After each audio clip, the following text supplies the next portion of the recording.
Hello, I'm talking with my friend Michael Bayouth here, who is an entertainment artist, a director, and he does everything and anything. He is like anything could happen in the next half hour or so. Michael Bayouth, welcome. Thank you. Thank you very much. Very honored. It's so great to see you. And this is the only way I'm seeing people. This is the only way I'm seeing my friends Hey, and all. the Zoom stock is going up. Everybody knows how to communicate online through Zoom. Yeah, yeah, it's really great. How are you taking like you're in like a sequestered or isolated place, right? As far as Yeah. the lockdown. I don't even know what to call it. What do you call it? Well, it's the self-distancing thing, stay at home. And we've had we've already had a dozen days, and now we got the extension to through the end of April. So I just said, rather than think about it in those terms, it's Hmm. overwhelming to think about the end of April. Yeah. Um, I just think it's like one day at a time, 1 hour at a time, a moment at a time, and just get through this day and then the next one, and don't look at it any further than that.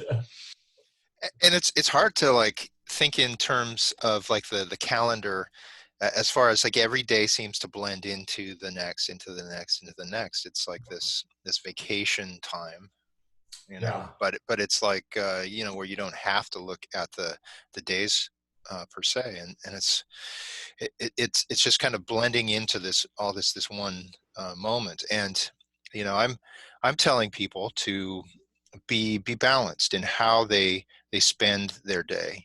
Do things that are productive, things that nourish you, that feel like you're uh, activating your own purpose in life, but take some time out to get entertained, but also be informed, see what is happening in the world, and eat well. As far yes. as nutritious, Oh don't yes. snack out, don't junk out. Yeah, no, it's easy to junk out. And I like what you said about balance, because it's really easy to get too much stimulus from all this. All we have is the internet, really, to the outside world, and we're using it a lot. Yeah. And with social media and the computer, it can get overwhelming really quick, this coronavirus thing. And I mean, yeah, stay informed, get your information, and then get out. It's like it can be really detrimental to be in there too long. That's a compression tank that can. I started feeling like totally stressed out. I said, no, I got to get out. I got to self distance myself from social media. So how are you staying productive? I mean, again, you are like this everyman. You have so much talent, and Oh, thank you so much, Jason. uh, uh, I'll send you that check later. yeah, okay, thanks. PO box. Well, I always have been guilty of having too many interests. I love doing. I'm an artist at heart, but I love doing filmmaking, and I love doing branding, and logo design, and I you know I love doing illustration. And so I get, like a magnet, I get pulled in all these directions, and at the same time I'm trying not to spread myself too thin, Yeah. because that's not good either. You wind up doing nothing really well. And so I'm trying to keep a focus on what makes the money, what brings in the bread and butter, and then also have fun. Like this time being, shut in, I'm using to write a lot. You remember all too well the mockumentary I made about a dozen years ago, because you helped on it, Yes. and you were incredibly helpful on it. But it was a feature-length film, a mockumentary starring Rick Overton, a bunch of the Groundlings, and Dave Thomas, and Tom Wilson, who was Biff in Back to the Future. And we had this miraculous time, creating this thing that we didn't even know what it was. It was kind of evolving as we did it. And so all those years have passed. Aaron Brocas edited it. Chris Penna starred in it with Rick Overton, and all these comics. And now I've just been going, you know what? I really want to go back. I really want to come up with kind of a new approach to a new documentary, more like a comedy. And so I've been working on that. It's called Exhibition, Exhibition. and it's really fun. And so I'm developing it. I've got the beat sheet. They call a script for a mockumentary a beat sheet because the actors pretty much, the improvisational actors pretty much bring the actual dialogue to the table, and they follow a beat sheet. So I'm having a blast developing a new comedy. So it's a lot of fun. That's fantastic. That's Thank fantastic, you. Michael. Thank you. And that's something that uh, refuels your soul, doesn't it? Oh, it does. It does because I've never seen anything like this before. I actually, we're going to make an actual fake exhibition with all this really terrible artwork and terrible sculptures, Hmm. and it's gonna be it's of the pretentious. We're gonna be in the world of the pretentious for an hour and a half, and it's gonna be a blast. We're gonna have a ball. It's So fantastic. this is what I'm working on now, and we'll probably be approaching it towards the end of the year if we're not still in lockdown. God forbid. I'm hoping not, Me too. towards the end of the year. That would be a marathon for most of us. You know who I would like, just say, yes, this person is totally going to survive? That would be you. Because again, you have so much talent, so many ideas. It's like, and you're used to working in home anyway. Yeah. Yeah. So it's like, you'll be fine. Uh, You'll be fine. I think we'll all be fine if we just hunker down and don't go stir crazy. Yeah. Get those puzzles out, get those games out. Keep sharing time with your family on social media, through social media or Zoom or whatever, and Yeah. don't go crazy. As far as, that last part, not going crazy, as far as like, you, have an abundance of talent. So, whatever area you're going to apply that to, it's like, you're going to be able to immerse yourself and have something really nice at the end of it. Not all of us can go and paint a picture and go, this is, gallery worthy. You can, because that is just your talent, right? And for you to feel like you're tapping into your own, spirit. And do you ever do anything that is like you don't feel like you're that good at, but you just like to do it? Is there anything? I mean, all the time I dabble in things that I have no business messing with. It's like, dude, why are you recording a song in Nashville? You can't carry a note in a bucket, dude. Dummy up. No one wants to hear your singing voice, Michael. And here, Yeah. not only did I record my second song in Nashville, the first one was Oprah's Neighborhood, Yeah. but this is storyboard for the music video I did that accompanied the song that I recorded in Nashville.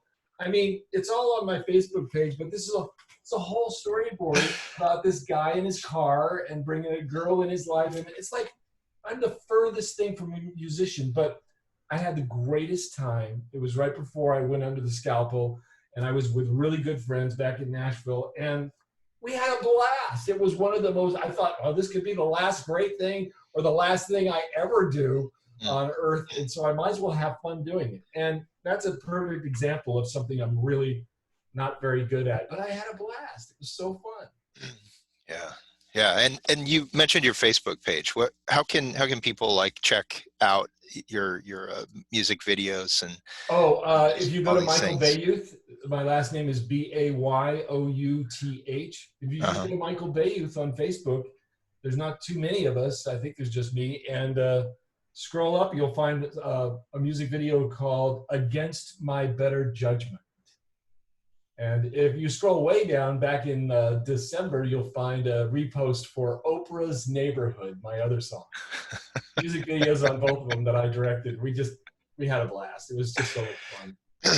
Now, the things that you do well, as far as because you ventured into the realm of writing as well, and Yes. you have like an amazing book because of your years Oh, thank you. in Los Angeles and in Hollywood, working for, the Tonight Show as an artist, working for was it NBC that you worked for? Yes, NBC Graphic Arts Department. And what was the book that came out of that? Well, I wrote this book. It was basically based on stories that my dad had relayed down to me. It's called In the Shadows of Giants, True Stories from the Son of a Hollywood Stuntman, and by Michael Bayouth. That's the official title. In the Shadows of Giants, True Stories from the Son of a Hollywood Stuntman by Michael Bayouth, forward by Ted White. And it's on Amazon, but all of these stories that my dad used to tell about the industry and John Wayne and Fess Parker and the list goes on. These great stories, I had to capture them. I knew somebody had to do it, otherwise they were just going to dissipate into the wind, and I didn't want that to happen. So I captured a lot of my stories. I captured a lot of my dad's stories, and In the Shadows of Giants is a metaphor for my dad's life, being a stuntman, being in the shadow of a giant like John Wayne, who he doubled for in 6 films, and my life in the shadow of, growing up in the shadow of my dad as a giant, and the crazy things that happened to me. Like one time I actually worked as an undercover artist when I was at NBC, drawing a mob guy who had come out of hiding after 30 years at the Bistro restaurant, this 5-star restaurant in Beverly Hills. I was actually undercover in a 3-piece pinstripe suit, driving a Monte Carlo with a 2-way radio. It was like something out of a James Bond movie. These reporters were wired for sound with a film crew in a van parked out front. It was nuts. So that's one book that I wrote. And the other book that I wrote with Kim, my wife, is In the Shadows of Giants. This is a novel. Wait, what's it called? Did I say In the Shadows of Giants? No. It's my other book. I was going to say, wait, you've only written one book. It's this book. So this book is 9 Degrees North. Yeah. I don't know if everything's flopped on Zoom, but it's 9 Degrees North. And this book is, this is the one that I really want to direct into a film, but we're going to need about 5 or 10 million. And could you put the word out to your audience that we need about 5 or 10 million? Because that shouldn't be a big deal, right? No, not at all. I think most of the people who are watching this now have pretty deep pockets and all. I think so they're too. going to Even we're all out of work. Nothing. People got savings, right? So anyway, this is great. This is fun, and it's really serious. Actually, it's about it takes place in 1969 on the island of Kwajalein.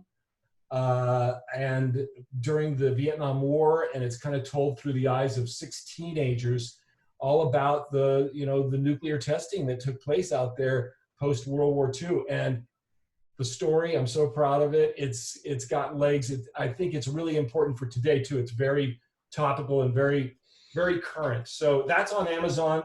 9 Degrees North by Michael Bayouth and Kim Klein. She was actually on the island and inspired a lot of this, a lot of the actual events that went on the island that we fictionalized and turned into a very interesting story to communicate this really, really important message about the Marshallese and what happened to their islands. That's what I love about, the aspect of art is when you can take a serious topic and you can weave a story like in front of it. Like it's the environment, it's the backdrop, but you have like a personal story, and it can be informative as well as, entertaining, but informative about a period of time there that is like true. really like potent. It's little known history about what happened to the Marshallese. There's a top layer that a lot of people know about, but there's a bottom layer underneath a lot of stuff that nobody knows about. And we uncovered it in this book, and it's a very real history. It's not fiction at all. It's very real history, and it's breathtaking. It's emotionally breathtaking to just know what these people went through, and the story that surrounds them is phenomenal. Is there, for someone who is at home right now and they would love to dabble in like painting, let's say, do you have any tips for how one could just start and not judge themselves too harshly? You know, Yeah, I mean, my philosophy is take a, for right now, take an online drawing 101 class, even if you want to paint, even if you want to be a painter. It's really handy to get a little eye-hand coordination going with the pencil, and you just kind of get familiar with the eye-hand coordination. And even if it's really basic, that you're just gonna, even if you're gonna be doing abstract paintings, the notion of getting comfortable with a pencil and looking at a piece of scrap reference of whatever, and then being able to just kind of give it an eyeball drawing with a pencil on a canvas, so you can at least start. It gives you a big leg up. So I would say drawing 101, just pencil drawing 101, and then maybe a painting 101, just to learn a little bit about brushes and wet on wet, and how to the approach of painting. Do you just start on a white canvas and start with the colors? No, you block out the whole canvas and knock down all the whites and get rid of all the whites, and put it a whole, stage it in amber or stage it in cools. Let that dry. Make sure all your pencil lines show through that. Seal it, and then start painting on top of something that has no white on it. And you learn the approach. You go, oh, I see. And then you realize you're starting to layer and you're starting to get depth. And that's how the masters worked. And you wind up looking into a painting instead of at a painting. You know what I mean? yes, yes. So I encourage people to just start with the basics, and get comfortable with a pencil in their hand.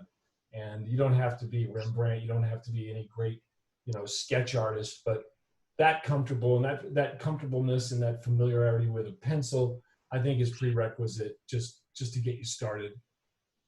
Have you ever taught before? A couple times, I've done seminars and college classes, and for your brother, over at Lutheran, Cal State Lutheran, where your brother used to work.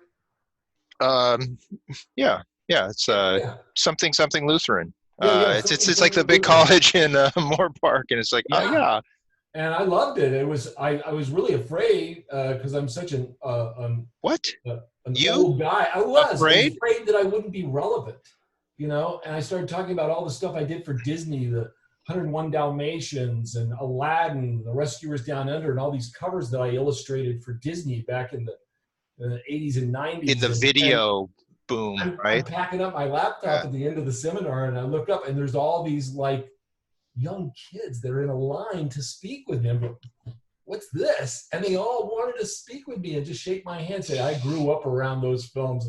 I had those covers in my hand growing up. Those are awesome. And I never felt so great. It was awesome. It was a great experience. So I love to teach, and I love get the give back. I'm mentoring a neighbor she's 14, and she's a young artist going to art center, and I'm mentoring her, and now I'm mentoring her in writing. And so she's a writer as well. And so I'm helping her with story structure and how to develop a character, and where the plot points are in a typical like story structure of a book or a movie. And I'm just handing all this stuff over, and she's like a, sponge. She's soaking it all up. It's great. You mentioned a word that I don't associate with you. What's that? That's fear. Fear. And Good one. um, because of I guess the areas that I've interacted with you a lot is in the creative arts and filmmaking. You were my lead actor in Grease Track, That's right. and I am in control. it always cracks me up. Little Bill Shatner for you, folks. Yeah, a lot of people don't know that. Yes, we're a part of the Star Trek realm. That's right. Big Very, time. but very like a little part of that. But um, you can ask us about it later. But that, and a lot of other like filmmaking projects and all, and you are someone that it's like, okay, this is what we need, and you just like go for it, right? You go for it. It's And true. how I how do you love. how do you manage that part of either fear, as far as does it does it cross your mind to like, oh, I can't do this. I have to like, you know, uh, pump myself up to be able to do that? Or how do you do it, man? I'll tell you, I really got a shot in the arm from Elizabeth Gilbert. She's the author that wrote Eat, Pray, Love and many other books. And she's this incredible writer and person. And she talks about fear on a couple of her TED Talks or YouTube videos. And she says, you know what? Fear is very real. It's not like it's not a real thing. It's very real, but it doesn't get to drive. It gets to sit in the back seat. It doesn't get to dictate anything.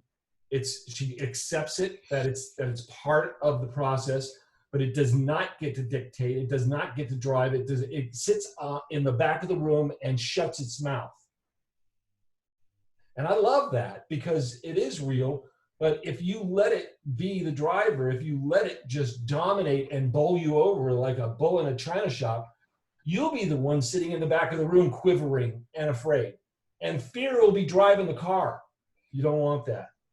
I mean, I just went through, like 4 years of cancer and recovery and all surgeries. You know what I've been through. After I came through that, the fear thing just kind of like,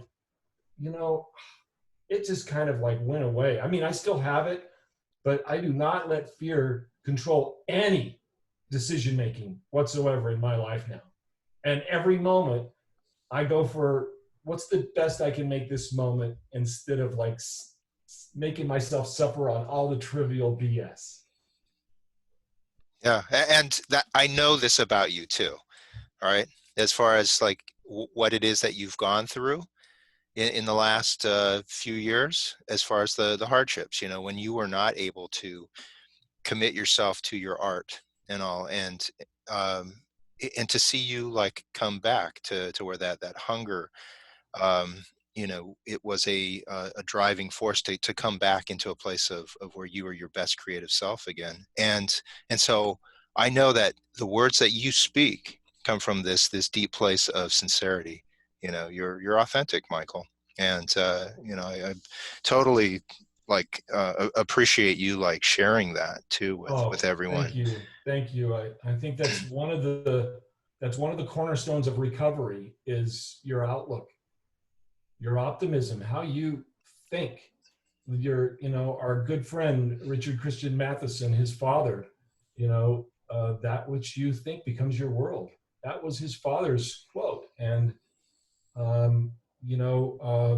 Wayne Dyer, it's right in line with like guys like Wayne Dyer who talk about, the same thing, and those intentions, those thoughts become intentions. And if it's a negative thought, guess what?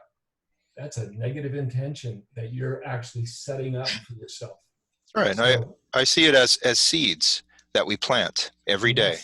And do we look to have a harvest where we celebrate it, or do we have a harvest of more negativity that comes up? That's a great way of looking at it. It's great. Yeah. So, any final thoughts or anything? You know what? I just wanted to share with you. I've just been working on Books of Blood with Brannon Braga. It's coming out on Hulu for Halloween. Just storyboarded a bunch of scenes from it. If you go online and look for Seth MacFarlane and Brannon Braga, who just did Orville, which I storyboarded on as well. Brannon Braga seems to be using me a lot lately, and I really had a blast doing the storyboard. And what's the title of it again? It's a Clive Barker, based on a Clive Barker series of short stories called Books of Blood, and it's for Halloween, and it's on Hulu. And I just finished working on it. I did the opening sequence in a bookstore, and it was shot in Nova Scotia. I worked on it for a few weeks when it first went to Nova Scotia, and man, it was just I've been doing a lot of television before that, Magnum PI and Lethal Weapon, and this is a feature. So it was really fun to work with Brannon and have Brannon say, "Hey, Michael, what do you think?" As to be a storyboard artist and to be asked what I think as a filmmaker, and to bring those ideas to the table and have a lot of them embraced by Brannon was truly what a blessing. I mean, what a validation, just a moment where I go, holy mackerel, this is this is incredible. I'm so lucky to still be alive and be doing this stuff. And just, I'm so grateful. Really, really. It's such a wonderfully creative project. Gratitude is Gratitude. a thing. And Yeah. I mean, that's part of the daily regimen, as far as, just taking stock, looking at those things that we can be grateful for. yeah, And that will also help us, just move through, what I would see is it's limiting, right? To not be able to go out and interact in the world and all, but it's certainly not limiting as to shoring up and discovering new things about yourself, new skills. If one has a desire to, like to be an artist, right? To uh, have a creative outlet and to start painting. It's like, this is the time. absolutely. Get active. Do it. Absolutely. Those things that you can do. You wanted to share one more thing, it looked like. Yeah, there's last year I did this storybook, a book of illustrations that I illustrated. Mike, And what haven't you done? it's by an author friend of mine named Hal Price, a great guy, very spiritual book that brings a lot of wonderful messages to children. And it's called The Bare Essentials. And I designed the book, and I did all the character illustrations. Oh my And God. it's just, he did a wonderful job writing it. And it was just a blessing to be able to work on. And it's, he's got it for sale. It's called The Bare Essentials. And it was just a labor of love. I just had so much fun working on it. Great message for kids. I am always amazed. It's like, if you just pulled out like something else. Oh, and I also, it's like, but of course. But of course.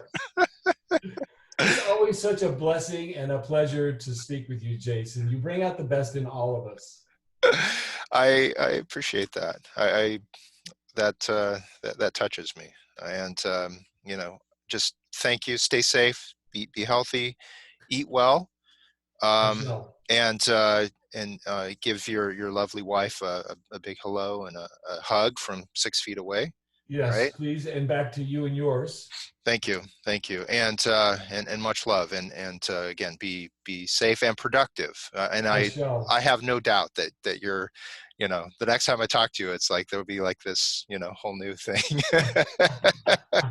All right, much love, Michael. I love you, buddy. Love you too. Take care.